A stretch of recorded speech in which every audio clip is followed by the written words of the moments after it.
صدر مملکت نے پارلیمنٹ کا اجلاس جو ہے وہ کل 4 بجے سپہر 4 بجے طلب کر لیا ہے۔ جمشید صاحب، صدر مملکت نے اس موجودہ صورتحال میں پارلیمنٹ کا اجلاس طلب کیا ہے، اس کو کس نظر سے دیکھتے ہیں اور کیا کہیں گے اس کے اوپر؟ صدر نے آرٹیکل 54(1) کے تحت یہ اجلاس طلب کیا، جو ظاہر ہے کہ بہت اہم ہے، اور اس موقع پہ یہ اجلاس بلانا اہم ہے، اور اس سے یہ واضح تو ہو رہا ہے کہ صدر مملکت کا جو عہدہ ہے اس وقت عارف علوی جس پہ بیٹھے ہیں، وہ اگرچہ اپنا آئینی اختیار استعمال کر رہے ہیں، انہوں نے اس موقع پہ جو اجلاس بلایا ہے تو یقیناً ان کے ذہن میں کچھ ہوگا، لیکن جو ان کے سیاسی مخالفین ہیں، حکومت یہ سمجھ رہی ہے کہ اس موقع پہ مشترکہ اجلاس، قومی اسمبلی کا اجلاس ویسے چل رہا ہے، سینٹ کا اجلاس ویسے چل رہا ہے، تو اس مشترکہ اجلاس کو بلانے کا مقصد کیا ہے؟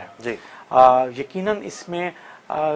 جو حکومت کو تو اس سے کوئی، نہ حکومت نے یہ کہا ہے نہ چیزیں، لیکن صدر کیونکہ یہ اختیار ہے وہ اجلاس کر سکتے ہیں اور وہ سال میں انہوں نے بلانا ہوتا ہے، تو انہوں نے یہ اس موقع پہ بلا لیا ہے۔ تو ایک لحاظ سے اس اجلاس کو بلانے کا مقصد جو اراکین پارلیمنٹ ہیں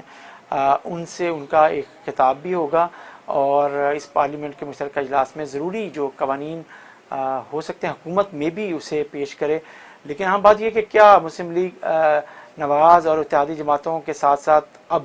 کیا پی ٹی آئی کے وہ ارکان جو استعفے دے چکے ہیں کیا وہ بھی شریک ہوں گے؟ اور اگر وہ شریک ہوں گے تو یہ تو بڑی خبر ہے، اور اس لیے تو پھر مشترکہ اجلاس اگر انہوں نے اس سلسلے میں بلایا ہے تو یہ تو بہت اچھی بات ہے۔ اگر اس کا فائدہ اٹھاتے ہوئے پی ٹی آئی میں آتی ہے تو اس سے اچھی بات حکومت کی نظر میں بھی نہیں ہو سکتی۔ لیکن اگر اس کا مقصد کچھ اور ہے،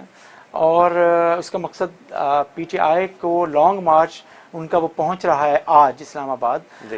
تو اس کو کیا سپورٹ کرنا ہے، اس کے تحت اراکین اسمبلی کو چیزوں کو وہاں آنے کے لیے، پہنچنے کے لیے جو مدد دینا ہے۔ پی ٹی آئی کے اراکین اسمبلی جو ہیں 150 سے زائد اراکین اسمبلی ہیں، انہوں نے اور اس وقت موجود بھی ہیں اس میں مختلف علاقوں سے انہوں نے پہنچنا ہے، تو میرا خیال ہے ان کو اسلام آباد پہنچنے میں مدد دینا بھی ایک اس اجلاس کا ایک مقصد ہو سکتا ہے۔ لیکن بہرحال یہ ان کا آئینی اختیار ہے صدر مملکت ڈاکٹر عارف علوی کا، وہ انہوں نے استعمال کیا ہے، لیکن اس کی ٹائمنگ بہت اہم ہے۔ ویسے تو کسی بھی ایک پولیٹیکل کرائسس میں پارلیمنٹ میں یہ بحث ہونی چاہیے، پارلیمنٹ میں ہی اس پہ بات ہونی چاہیے، تو یقیناً بہت اہم ہے۔ یہ بھی ایک تاریخی موقع پہ ایک تاریخی فیصلہ ہے جو ڈاکٹر عارف علوی نے کیا ہے، اہم فیصلہ ہے۔